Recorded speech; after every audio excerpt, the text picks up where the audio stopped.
네, 자, 마감 40분 남겨두고 있습니다. 종목 긴급 처방 받아보도록 하죠. 주식창에 최영동 고수 연결되어 있습니다. 안녕하세요. 예, 안녕하십니까. 네, 반갑습니다. 자, 오늘 급등주 잡아보기 전에 지난 종목 리뷰부터 좀 들어보도록 할게요. 예, 예. 일단 덱스터 그리고 송원산업 하나마이크론 등이 있는데 두 종목은 벌써 목표가를 달성했고 덱스터는 목표가에 근접해서 현재 수익률이 30% 이상 났습니다. 이 세 종목에 대한 매매 전략부터 듣고 갈까요? 예, 그렇습니다. 네. 일단은 덱스터 같은 경우는 2월 25일 날 말씀드렸던 종목이고요. 3월 초순에 8,700원을 기록을 하면서 제가 이 시간을 통해서 말씀 좀 드렸던 목표가를 거의 좀 근접하는 상승률 좀 보여줬습니다. 일단은 전체적으로 덱스터가 포함되어 있는 미디어 관련된 종목군들 그리고 특수효과 관련된 종목군들이 상당 부분 AR 그리고 VR 이 스토리들이 좀 나오면서 상당히 좀 각광을 좀 받고 있었던 그런 상황이고요. 그런 부분들에서 덱스터가 보유를 해주고 있는 특수효과에 대한 기술력 이런 부분들이 좀 부각이 되면서 시장 대비 굉장히 좀 좋은 흐름들을 좀 보여줬다라고 보시면 좋을 것 같고요. 그 이후에 다소나마 이제 시장의 정체가 좀 이루어지면서 동종목도 마찬가지로 옆으로 횡보가 되는 그림들을 좀 그려주고 있는데요. 횡보가 되는 과정에서 거래량이 증가가 되는 것이 아니고 계속적으로 좀 감소가 이루어지고 있는 상황들이고, 오늘 같은 경우도 좀 보시겠지만 마이너스 1%대를 기록을 해주고 있는 상황임에도 불구하고 21선에 대한 지지 여부가 계속 확인이 되고 있는 과정이고, 오늘 같은 경우도 외국인들에 대한 매수세가 좀 들어오고 있는 상황이기 때문에 실질적으로 이 덱스터 같은 경우는 단기적으로는 저희가 큰 수익률을 좀 내긴 했지만 중기적인 관점으로도 여전히 좀 좋은 기업이다라고 말씀드릴 수가 있을 것 같고요. 21선 자체가 하향이차 시키지 않는다라고 하게 되면은 스윙적인 관점에서 다시 한번 좀 매도를 할 수 있는 대표적인 종목이다라는 거 말씀 좀 드리도록 하겠습니다. 자, 그 다음에 이제 3월 11일 날 말씀을 좀 드렸던 두 종목입니다. 자, 송원산업과 지금 하나마이크론 정도로 좀 보셔야 될 것 같은데, 송원산업 같은 경우는 오늘 같은 경우에서도 상당히 좀 좋은 흐름들을 좀 보여주고 있습니다. 19,550원을 기록을 해주고 있는 상황들이기 때문에 일단은 그동안에 좀 매물대가 좀 자리 잡고 있었던 19,000원대로 오늘자에 강력한 매수세가 유입이 되면서 빠르게 좀 진행이 돼주고 있고요. 그리고 전체적으로 경기 회복이라는 하나의 사이클을 놓고 봤었을 때 화학 제품에 대한 수요 부분들에 대해서 그때 당시에도 말씀을 드렸던 부분인데요. 오늘 같은 경우 전체적인 화학주들에 대한 강세 흐름들로 인해서 동종목도 마찬가지로 동조화되는 그림들을 좀 그려주고 있습니다. 지금과 같이 1차적인 매물대로 좀 돌파되는 시점에서는 우리가 말씀 좀 드렸던 첫 번째로 좀 말씀드렸던 목표까지는 달성이 됐지만 추가적인 상승 흐름들을 좀 그려볼 수 있는 차트 흐름들을 좀 보여주고 있지 않나 이런 말씀 좀 드릴 수가 있을 것 같고요. 그런 측면에서 놓고 본다라고 하게 되면은 1차적인 목표가 돌파 그렇다라고 되면 2차적인 목표가를 얘기를 했을 때 한 2만 원대까지에 대한 상승 흐름들도 예측을 좀 해볼 수 있지 않을까라는 거 말씀드릴 수가 있을 것 같습니다. 자, 그 다음에 이제 마지막 종목을 좀 보셔야 될 것 같은데요. 하나마이크론이라는 종목도 송원산업을 말씀 좀 드리면서 그때 당시에 마지막 종목으로 말씀을 드렸습니다. 이 종목도 마찬가지로 단기 목표가는 좀 달성을 했고요. 매수했던 시점들을 좀 보시게 되면 일단은 전체적인 시장에 대한 낙폭과대 그리고 이 종목에 대한 낙폭과대가 좀 이루어지면서 양동이 출혈되는 시점에서 매수가 좀 이루어졌고요. 그리고 전체적으로 놓고 보게 되면 거래량이 좀 증가가 이루어지면서 5일선 안착 그리고 최근 들어서는 또 21선과 5일선에 대한 골든크로스가 좀 나오면서 시장에서 좀 각광을 받고 있지 않나라는 말씀드릴 수가 있을 것 같습니다. 그와 더불어서 또 인텔효과 그리고 삼성전자에 대한 투자 모멘텀들이 좀 발생이 돼준다라고 하게 되면은 하나마이크론 같은 경우도 마찬가지로 21선에 대한 눌림목 구간으로 좀 나올 수 있겠죠. 아무래도 이제 주가라는 게 계속적으로 상승할 수 있는 부분들은 아니니까 상승과 하락을 좀 반복하는 과정에서 하방에 대한 속도보다는 오히려 지금서부터도 추가적인 우상향을 좀 그려줄 수 있는 대표적인 종목이 아닌가라는 말씀드릴 수가 있으니까요. 이 종목에 대해서 관심을 좀 가지셨고 그리고 매매 좀 진행을 좀 하셨던 분들 같은 경우는 적절하게 다시 한번 좀 고민을 해볼 타이밍이다라는 거 말씀드리도록 하겠습니다.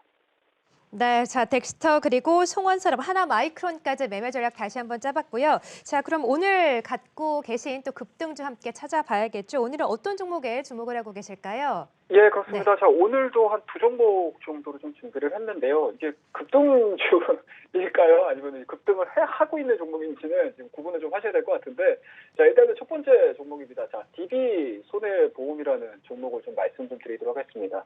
자, 현주가는 1.35%의 상승 흐름들을 좀 보여주고 있고요. 이 종목에 대한 주가 흐름들과 수급 현황들을 좀 보시게 되면은 외국인들이 3월달 들어서면서부터 계속적으로 지금 매매가 지금 들어오고 있는 상황들이기 때문에 실질적으로 수급 부분들을 좀 보면서 대응을 한번 해보자라는 전략을 좀 제시해드릴 수가 있을 것 같습니다. 자, 일단은 일봉상으로 놓고 보게 되면은 단기적으로 좀 많이 올라오지 않았나라는 생각이 좀 드실 수도 있으실 것 같은데 주봉에 대한 흐름들로 놓고 보게 되면은 이제 뭐 작년도 고점 부근에서 계속적으로 좀 출하가 좀 진행이 되고 있는 종목이라고 보시면 좋을 것 같고요. 기본적으로 실적에 대해서 좀 포커스를 좀 맞추시는 게 맞지 않나라는 생각이 좀 들어요. 2020년도도 실적이 상당히 좀 좋았었거든요. 근데 2021년도도 마찬가지로 실적 개선에 대한 기대감들이 좀 작용이 되고 있는 상황들이고, 그와 더불어서 동종목 같은 경우는 2016년도서부터 지금 계속적으로 지금 고배당 성향을 좀 기록을 해주고 있는 상황들이기 때문에 뭐 지금과 같이 위험 자산 시장에 대한, 그리고 이제 금리 인상 부분들로 인해서 위험 자산 시장에 대한 부분들에 있어서 변동성이 좀 진행이 됐었을 때 가장 시장에서 좀 합리적으로 좀 매수를 할 수 있는 대표적인 업종, 그리고 그 업종 내에서도 추가적인 상승 흐름들을 우리가 좀 예측을 해볼 수 있는 대표적인 종목이 아닌가라는 걸 말씀드릴 수가 있을 것 같고요. 뭐 오늘자 같은 경우는 일단은 상당히 뭐 의미 있는 캔들들을 좀 만들어내주고 있습니다. 전일자에 대한 음봉 부분들을 다 감싸는 양봉을 좀 만들어내주고 있는 상황들이기 때문에 뭐 실질적으로 강력한 매수세가 좀 유입이 됐다라고 보시면 좋을 것 같고요. 만약에 지금 자리 정도에서 내가 관심을 가지고 매매를 좀 진행을 하시겠다라고 하시게 되면요, 뭐 직전 고점 부분인 것 같습니다. 한 49,000원대까지, 49,000원에서 50,000원대까지 일단은 1차적인 매물대가 좀 자리 잡고 있는 가격대까지에 대한 상승 부분들 좀 노리면서 대응을 한번 해보자라는 말씀을 드리고요. 뭐 손절라인은 가장 좀 심플하게 접근을 좀 하고 싶습니다. 직전 저점이겠죠. 21선 정도가 자리 잡고 있는 43,500원을 설정을 하셔가지고 상승과 하락, 그리고 5일선과 20일선에 대한 이격을 줄이는 과정에서에 대한 제2차 상승 부분들을 좀 노리면서 대응을 한번 해보자라는 전략 제시해드리도록 하겠습니다. 자, 그 다음에 이제 두 번째 종목을 좀 보셔야 될 것 같은데요. 이 종목은 시총은 정말 어마어마하게 큰 종목이고요. 오늘 같은 경우 굉장히 좀 큰 종목임에도 불구하고 변동폭 자체가 상당히 좀 의미 있게 나온 종목이라고 보시면 좋을 것 같습니다. 자, KCC 같은 경우는 기본적으로 최근에 모멘텀이 좀 하나가 좀 있습니다. 실리콘 사업부에 대한 합병 부분들, 그리고 일원화 부분들이라고 보시면 좋을 것 같은데요. 뭐 미국 자회사 쪽으로 실리콘 사업부를 다 넘김으로 인해서 상당 부분 좀 시너지, 그리고 이제 일원화를 통해 가지고 수직 계열화를 잘 진행이 했다라고 보시면 좋을 것 같고요. 뭐 이러한 부분들이 시장에서 상당 부분 좀 긍정적인 좀 평가가 이루어지고 있는 게 아닌가 하는 걸 말씀드릴 수가 있을 것 같습니다. 그리고 마지막으로 좀 보실 수 있는 부분들은 동사가 생산해내주고 있는 고부가 가치 제품에 대한 수요 부분들일 것 같은데요. 일단은 뭐 기본적으로 배터리용에 들어가는 방열 제품입니다. 그리고 이제 타이어 부분들도 마찬가지고요. 그와 더불어서 이제 국내 반도체 포장재용 고방열 제품이라든지 이러한 이제 고부가 가치에 대한 상품들도 2021년도 수요에 대한 회복기가 좀 진행이 돼준다라고 하게 되면은 좀 그동안에 좀 답답하게 움직였었던 주가에 대한 상승 부분들은 오히려 상반기에 좀 본격적으로 좀 나올 수 있지 않을까 하는 거 말씀드릴 수가 있을 것 같고요.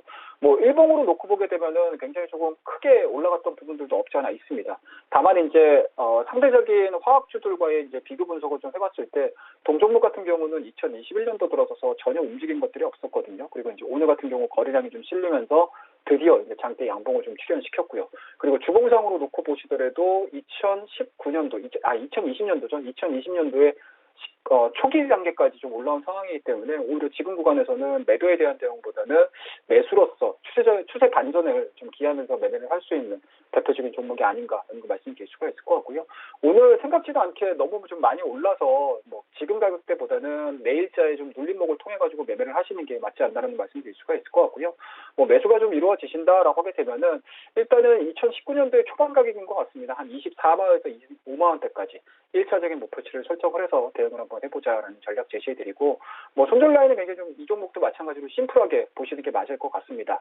3월달에 들어서면서부터의 박스권 하단 가격이겠죠. 208,000원을 설정을 하셔가지고 대응하는 전략 제시해드릴 테니까 앞선 거 드렸던 DB손해보험, 금리 인상, 그리고 위험자산 시장에서 다소 내가 회피를 할 수 있다, 그리고 내 포트폴리오를 좀 안정화를 좀 꾀할 수 있다라는 종목으로 보시면 좋을 것 같고요. KCC는 큰 종목임에도 불구하고 이제 막 성장할 수 있는 대표적인 종목으로 언급을 해드렸으니까 남은 시간 동안 두 종목 관심 있게 지켜봐 주시기 바라겠습니다. 네, 자 오늘도 급등주 함께 잡아봤습니다. 두 종목 함께 들어봤죠. DB손해보험 그리고 KCC까지 들어봤네요. 자, 주식창의 최영동 고수와 함께했습니다. 고맙습니다. 예, 감사합니다.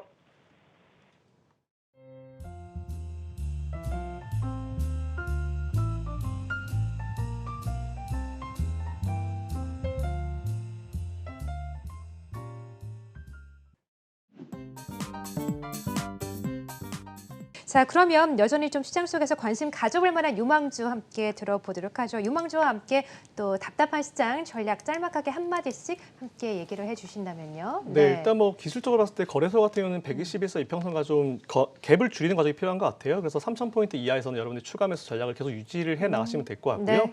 코스닥 같은 경우도 이제 21선 기준으로 삼으시면 될 것 같습니다. 그래서 일단 지금 계속 지루한 박스권이 제가 봤을 때는 좀 더 이어질 수 있으니까 지금은 뭐 도망보다는 조금 이제 사이트를 길게 가지면서 매수를 좀 이어가시면 좋을 것 같다는 말씀드리고요. 그런 의미로 제가 오늘 소개해드릴 종목은 디바이스 ENG입니다. 디바이스 ENG 코드번호 187870번이고요. 디스플레이 및 반도체 고객사들의 어떤 설비 투자 확대에 따른 매출 증가가 예상되고 있고요. 그리고 전사적으로 원가 절감 노력으로 인해서 수익률이 굉장히 구조가 개선이 되고 있는 상황입니다. 그리고 삼성 그리고 중국의 BOE 그리고 이제 샤멘 티안마 등 제조 장비를 현재 공급하고 있는 기업이다라고 보시면 될 것 같고요.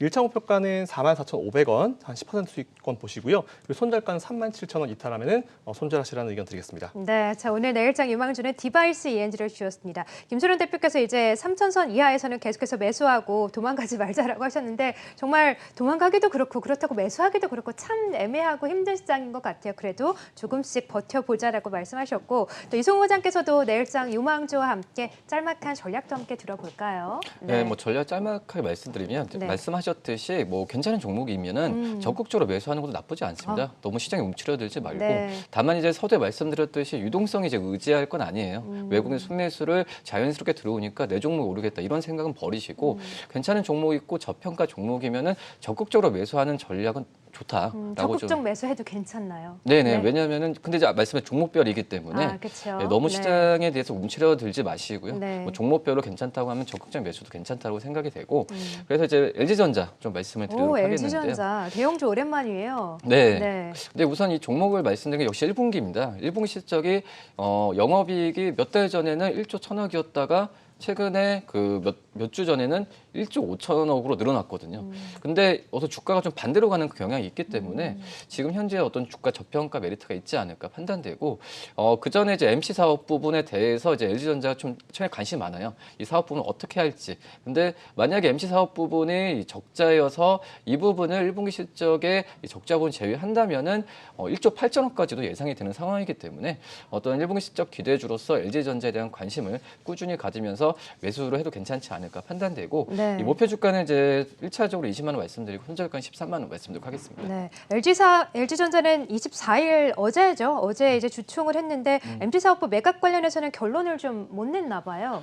네, 지금 네. 현재 제가 봤을 때는 결론에 대한 부분은 좀 시간이 좀 필요하지 않을까라고 좀 생각이 됩니다. 네, 자 LG전자 그런 의미에서 오늘 또 내일장 유망주로 함께 해주셨습니다. 실적 기대감을 좀 포인트로 주신 네네. 거네요. 네. 네, 자 내일은 시장의 상승을 예상하시는 분들이 압도적으로 많네요. 내일 시초가 공략주 살펴보도록 하죠. 주식창의 송재호 고수 연결되어 있습니다. 안녕하세요. 네, 안녕하세요. 네, 반갑습니다. 내일 시초가에 어떤 종목 공략을 해볼까요? 네, 그 소개해드릴 종목은요, 이제 폴더블폰 이제 대표 기업인 이제 KH 바텍입니다. 동사는 이제 스마트 부품에 들어가는 모션 힌지 슬라이딩 모듈 분야에서 세계 최상의 품질을 인정받고 있는 기업이고요. 여기에 들어가는 이제 폴더블 힌지는 OLED 폴더폰의 화면을 접었다 펼 때 패널이 맞닿는 충격을 최소화시켜주고 이제 구동이 가능하게 해주는 핵심 부품입니다. 향후 앞으로 흐름을 보게 되면 이제 폴더블뿐만 아니라 롤러블, 익스펜더블 같은 다양한 스마트 기기에 적용될 걸로 보고 있고요. 올해 이제 폴더블 스마트폰 출하량은 시장의 예상치를 크게 상회할 걸로 보입니다. 작년에 한 400만 대에서 올해는 한 870만 대 이상 더 기대하고 있는 부분이고요. 특히 이제 삼성전자가 향후 갤럭시 노트 시리즈를 단종이 예상된다는 점에서 올해 그 폴더블 사업에 대해서 상당히 강할 걸로 보고 있습니다. 기존에 이제 고급형 그 폴더블 중심에서 중저가 폴더블 스마트폰 그 출시까지 다양한 모델들이 출시될 걸로 보인다는 점. 그래서 향후에 고객들의 그 선택권이 이제 폴더블 쪽으로 빠르게 이동할 것으로 보이기 때문에 올해 본격 시장 개화 시점으로 보고 있습니다. 물량 부분에서도 상당히 기대되는 부분이고요. 여기에 그 블라켓 부품 그 단가가 인상이 됐기 때문에 긍정적인 부분이 전해지고 있고요.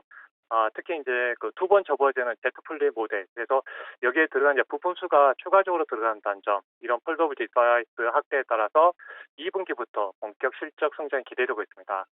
그리고 이제 고객 다변화로 중장기 성장이 기대되고 있는데요. 최근에 이제 삼성 디스플레이가 그 중국, 오포, 샤오미, 그리고 이제 구글의 폴더블 패널을 개발하고 있다는 점에서 빠르면 올해 그 중국 제조사들도 이 시장에 진입할 걸로 보고 있습니다. 애플도 최근에 이제 관련 특허가 계속 등록이 되어지고 있는데요. 작년 같은 경우는 이제 삼성으로부터 대량 샘플을 공급받아서 제품을 개발하고 있습니다. 그래서 중장기적으로 고객사 폴더블 그 스마트폰 출하량이 확대될 뿐만 아니라 앞으로 이제 고객 다변화에 따라서 실적 성장 기대되고 있고요. 추가로 보면 이제 인도의 법인이 이제 가동이 된다는 점, 그리고 신사업으로 차량 부품 시장까지 진입한다는 점에서 향후 그 어떻게 보면 이제 성장 면에서 보면 상당히 이제 기대되는 부분이 있기 때문에 관심 가지면 좋겠고요. 목표가는 26,000원, 손절가는 25,500원을 보시면서 대응하셨으면 좋겠습니다. 네, 자, 얼마 전에도 삼성전자도 앞으로는 폴더블 폰에 집중하겠다라고 했었는데 그런 의미에서 글로벌 제조사들이 폴더블 폰 시장에 좀 더욱더 들어서면서 그로 인한 수혜를 좀 가져갈 수 있다라고 하시면서 오늘 종목 KH 바텍을 또 내일 시초가 공략주로 제시하셨습니다.